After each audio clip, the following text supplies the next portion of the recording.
Hey guys, welcome back to another episode of the Candy Valentino Show. Thanks so much for tuning in and spending this time with me today. I am so excited that you get to tune in. Oh, hang on. I'm so excited that you get to listen into this conversation that I'm having with Jasmine Jonte, the founder of Creation, which is a done-for-you course creation company. But they actually do more than that, which we're going to unpack. Jasmine, thanks so much for coming in. Thanks for having me. I'm so glad we got to do this because we have not just the professional relationship, we've worked together in Founders, you've done work for me. So I just wanted to share with our audience a lot of what you do because I think it's so valuable for entrepreneurs to be able to understand that one, what you do exists. Because as somebody that came from the life that I had before, I didn't even know that someone could do a lot of the stuff that you do. But before we get into that, I want to unpack a little bit about how you got to this place in your business now, because you weren't like, I'm going to be an entrepreneur, I'm going to start a company. Tell everyone about what you did prior to starting your business. So before business, I was a teacher. I taught in the lowest performing school in the country, which was in Detroit, Michigan, at the time. And I taught kindergarten and first grade. So I taught the littles, taught the babes. And I didn't even know business was a thing. Like, your dad owned a business, right? So you always grew up knowing that it was an option. I come from blue, white-collar parents who just worked for other people. I didn't have a single relationship in my life of someone who owned a business. So when my best friend actually started to get involved in a business, she reached out to me and said, hey, do you want to start a business with me? And I was like, what does that mean? Like, I did not really understand what it meant, but she had me at, you can stay home with your dog and work from home. And I was like, sounds great. That's so funny because it sounds like she's asking you to go to brunch. Like, hey, do you want to go start a business with me? Yeah, I mean, it was like, first it was like, can you get some side money, do a side hustle, and then eventually grow it into being full-time. And I think it was part, like, moving away from the pain of being in the classroom, because it was a very toxic workplace that I was in. It was really hard what my kids were going through, and just like the compassion fatigue that comes with that over years. But also moving toward the pleasure of, I could actually like live my life by design. I could travel. I could like own a home. I could potentially earn financial freedom. Like that, all of those were completely new ideas outside of the whole, go to college, get a job, work forever for someone else, retire, and then live your life. Like, that was the paradigm I had. Yeah. That's so fascinating because that's so different. Like, our own reality is all we know, right? For a certain period of time. So it's so interesting that like you didn't even think about that as an option until it was presented. As somebody maybe that's watching or listening right now, that they're in that place of they have a full-time job, maybe they have a side hustle, maybe they're not 100% sure what they want to do. What was the tipping point for you? I mean, obviously she said you can stay at home, but from when did it go from, oh my gosh, I'm going to go all in and quit my safe job and build this business? I realized that if I didn't take that risk, I would never see the reward that I really wanted to see in life, which for me was retiring my parents. So often we hear, your why has to be bigger than you. You need a why that makes you cry, all that. But that why, that's exactly what got me into action, and like scary big action. Not like, oh, I'm going to, build my little business and like make a couple $100 extra a month. Like, it was like, no, I'm going to work 80 hours a week and figure this out, like come hell or high water. Like, there was no other option. So why bigger than me. Yeah, big why, big leverage. And then what do you feel when you were like, okay, I'm doing this? What were some of the first things that you think you had to overcome first in order to then do it? Because it's one thing to have the idea, I'm going to do this and my why's so big and I have leverage, but then it's a whole other animal to actually go do it. What were some of the things? Was it mindset? Was it being around people? What do you feel were some of the first things you had to get in order to go do it? Both of those things, both mindset and being around other people. I did what Tony Robbins, calls immersion. And I just read every book I could get my hand on. I listened to every podcast I could about entrepreneurship and mindset and limiting beliefs, because I didn't even know what that was. Like, the first time I read Jen Sincero's book, You Are a Badass, and she talks about limiting beliefs, and I'll never forget, I'm sitting on the couch in Nashville reading this book and think to myself, why would anyone have a belief that limits themselves? Like, it was like, I just didn't get it, you know? So, so it was a lot of that, just like immersion into books, podcasts, and then when I could afford them, events. Yeah. And like getting actually in the room. That's so good. With people. Yeah, it's so important in the beginning, right? Because I always say that you can have the best strategies, but if you don't fix the like 6 inches between your ears first, you're going to go try, fail, and then you're going to want to go back to your original job or whatever it is that you're doing. Did you have any of that in the beginning? Did you have any moments where you're like, oh my gosh, what am I doing? I shouldn't have done this. I think I want to go back. Was there any of that? I would often think, wouldn't it be easier if I just, you know, punched my card every morning? Like, wouldn't it be easier than not knowing what I'm doing the majority of the time? Because when you know nothing about entrepreneurship and then you become an entrepreneur, basically just making mistakes all day. Yeah. And I just remember always weighing that balance with, but that would mean I would have to give up making my own schedule, working from home, like all of the almost like creature comforts that I found in running my own business. That even though it was hard, it was worth it to me. But yeah, there was definitely moments I was like, oh, wouldn't it be easier? And I'd give myself a 5-minute pity party and then move on. But you didn't. Didn't. You stuck in it. Yep. And what made you get into the company that you started? So obviously teaching background, I know what you do because you've done it for me and worked with me before, and we're going to unpack all of that. But what made you pick that? Did you know right away, or was it just like, oh, I'm going to figure out what this business is? I did some other things first. After I did that whole personal development immersion, I realized there was this really underserved community of people who were into personal development, but didn't have support to stay accountable and support to be connected with like-minded people. And so my first thing was creating programs for those people. Okay. So I took my teaching expertise, I took the personal development I had learned, and I applied it by helping people. What I quickly realized was my retention rates were nuts. Like, people just didn't leave. And my completion rates were amazing. And I thought, wow, like, okay, so I can apply my teaching skill to this other industry and it'll work. But I could not figure out marketing. Like, huge hole. Had no idea what I was doing. So I started buying courses about how to market your services and how to sell. And I quickly realized they were really bad.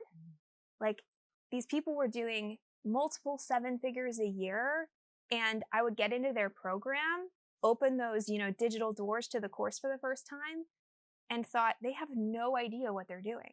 It's going to take me so long to get a result from this. So we've all taken a junky course, unfortunately. And I thought, well, isn't that interesting? There are people who really don't have the skill that I have, and I would be able to impact even more people if I couple what I know how to do with this teaching, which is teaching, with what they know how to do, which is marketing and sales.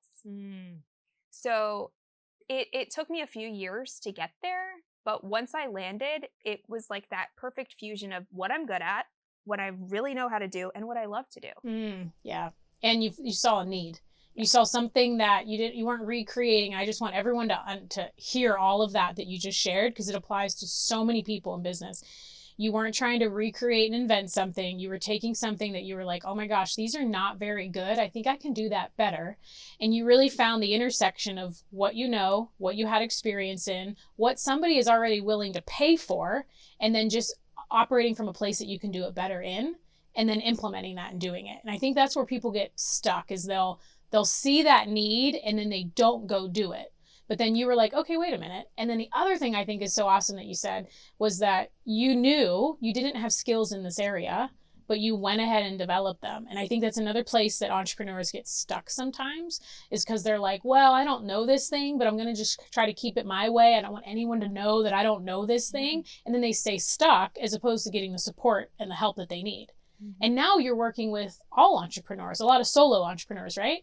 And entrepreneurs of all kinds that need your services. So let's fast forward a little bit in your journey. You found out, okay, these are really crappy courses. I can do better than this. What came next?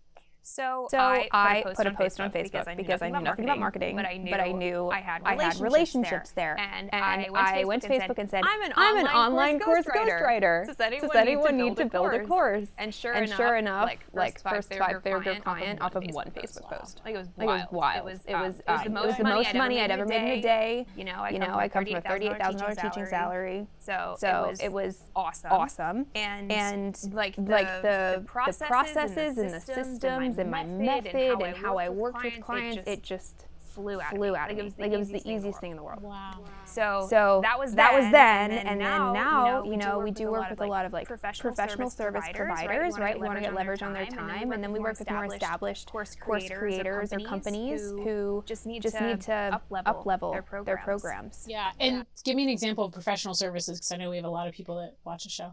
Well, we've got therapists, accountants, CFOs, lawyers, Judge Anthony, the lovely Judge Anthony. So all kinds of different services. Oh my gosh, he should be a testament on his own to what you do, because his course, obviously, and again, this is the way everybody should start, in my opinion. I agree. You might, okay, good. I was going to say, you probably disagree. I totally agree. As far as because everyone thinks, and we are definitely going to get into this, that you create this beautiful course, you throw up a post online, and all of a sudden you're going to have a 7-figure launch, or insert any online product, right? Any educational product. And so what Anthony did was created his own. It wasn't the greatest, but he just refined it. And I think if he would have went and spent all of that money up front, he would have quit, because he wouldn't have had the result that he had wanted. And I see that a lot in a lot of business owners. So I think for in my opinion, I always say you need to start with what you know, because you need to then revise it and make it better. And you need the feedback, the data from the people that bought it of what's good, what's not. If you invest everything into it, you actually don't know what you need to change and fix, right? It's almost like if you went and tried to build the $1 billion company before you built a $1 million company, you probably would take so long to get there that you might fizzle out. So for anyone that's wanting to create, and I know you said course, but I really think what you do is so much broader as far as like education and training programs for people's employees. And like, I think back in the day, how nice would it have been to have an online portal where all of my staff could go in and hear our values and our mission statements and how we run our customer service standards, so they didn't have to read them in a book. But you do that too. So what are some of the other, aside from courses, what are some of the big components that you have been helping entrepreneurs create, and how that system saves them time in their business? Yeah, we do a ton of like high ticket group programs. So the person who has one-on-one and they want to leverage their time, but you need a curriculum and a training in order to do that effectively. So we do a ton of those. Live event trainings, like live event keynote presentations, or just full day events, multiple day event programming. We've done that. And then sometimes we'll do lead magnets, workbooks, accompaniments to actual books, right? So it's really any kind of learning experience. Any kind of experience where you're transferring your knowledge to someone else. Because teaching is a skill. So just like writing copy is a skill, sales is a skill, ops is a skill. Like these are all skills, and so is teaching. I think a lot of people make the mistake of saying, I know what I know, so I can just teach it. And it's not the same thing. And even going from people who have done one-on-one services or taught one-on-one. When you teach one-on-one, it's like you have this whole file of you have this whole drawer of files in your brain, and you're like, okay, she needs this file. So you take it out and give it to her, and it solves her problem. But when you're teaching a group, it's like you need to know the 10 out of 100 files that everybody needs to know and what order to put them in, which is really hard for most entrepreneurs. So really the teaching skill is what we do. And you're so good at it. And I'm not being paid to say any of this. I actually pay you. But because I've noticed it's one thing to do something. For me at least, it was so incredibly, my brain is just wired to do it. I actually have to stop my brain and be like, no, wait, how do I teach this? And it took me at least 2 years to even figure that out in a live format with one-to-one people, which was so valuable to me to have consulting clients along the way. Because I'm like, consulting, you're just kind of fixing problems. You're not coaching them on how to solve their own problem, but you always want to leave people better than you found them. So it's like, how can I also transfer this knowledge? And what I love is even in my next book, you're doing all the graphics, all the worksheets, not you, your company's doing all of the things that it's like, okay, how do I take this point that I know and transfer it to meet the person where they are, which is so much harder than just one-on-one telling someone and adjusting the information. So I love how you said the file cabinet. That's so brilliant.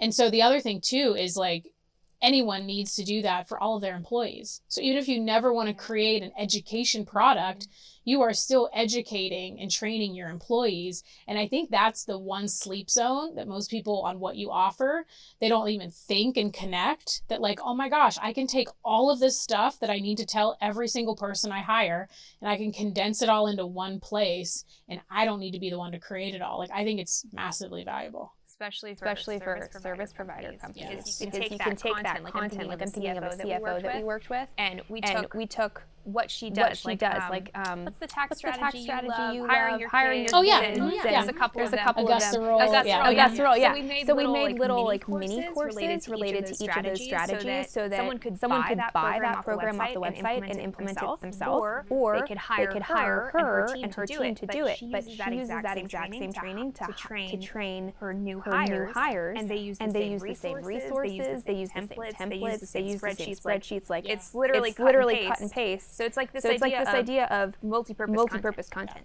And then it develops your own IP, which is, and again, we talk about this on the show, but is going to increase your valuation whenever you go to exit, because now you have all this proprietary that's baked in, which is one of the key P's on getting a high return on EBITDA. So it's like now you're developing proprietary assets. And you can be like, well, that thing really worked. Let's go trademark that. Let's go copyright a book that's on top of that. And you can see how like it's almost like opening Pandora's box to see where all of these things can go just by doing one thing. And that's what, I love. How do we do one thing, and then get it everywhere? Because it's maximizing your time, right? And we only have so much of that, and that it should have an ROI on it. And what I love about what you do is it's not just like, well, this course has this workbook and that's all it is. It's like now these workbooks can be repurposed for lead gen to try and gain emails for new clients to find out about you. So I love that. Is that something you strategically weaved in, or did you just find out like, oh my gosh, these can be repurposed all over the place and save clients money? I think I discovered it somewhere along the way, and probably a client asked me like, can I just keep permission? Can I just use my own content that I paid you to create? But can I just use this as a lead magnet? What's great is like the more clients you work with inside of your program, the more they will give you feedback around. You should take this and make it a mini training and put it in the middle of your funnel. And that's where I get really excited is the entire offer suite and how can we put upsells and cross-sells inside of it, so that when they're in program 1, they already know about programs 2, 3, and 4, and they can already see themselves inside of it. Once they're done with program 1. So there's all kinds of dynamic things you can do, but you have to think about it from that strategic place, which you're so great at with business, right? Is you have this amazing strategic brain, and I do that with courses. Like how can we get the most out of doing this one thing one time? Yeah. Exactly. And I think we really clicked on that, because that's exactly how I see business. Like, okay, how can we do this? Then how can this apply in a bunch of different ways so that you as the founder get to then work on the business and aren't constantly stuck in it? And let's speak to a moment for the people that are like, well, you know what? Okay, I think I want an education. I'm an attorney. I think this is really great. Like, I obviously have a lot of clients like that because they know that people need that information, upcoming attorneys, or we're just using them as an example. But let's say someone's like, okay, I think I want this education course. I see all these people talk about, you just create this thing and then you put up a Facebook post and then you make hundreds of thousands of dollars, right? What is the real world, if we can kind of like bust through the myth, how does it actually work once you have the product created? Courses do not make you passive income. Oh, did you hear that, guys? Okay. Full stop. I didn't pay her to say that. Courses allow you to leverage your time. And with the extra time that you have, you can then work on marketing so that you have a business that's running without you needing to spend time to create income. Say that one more time.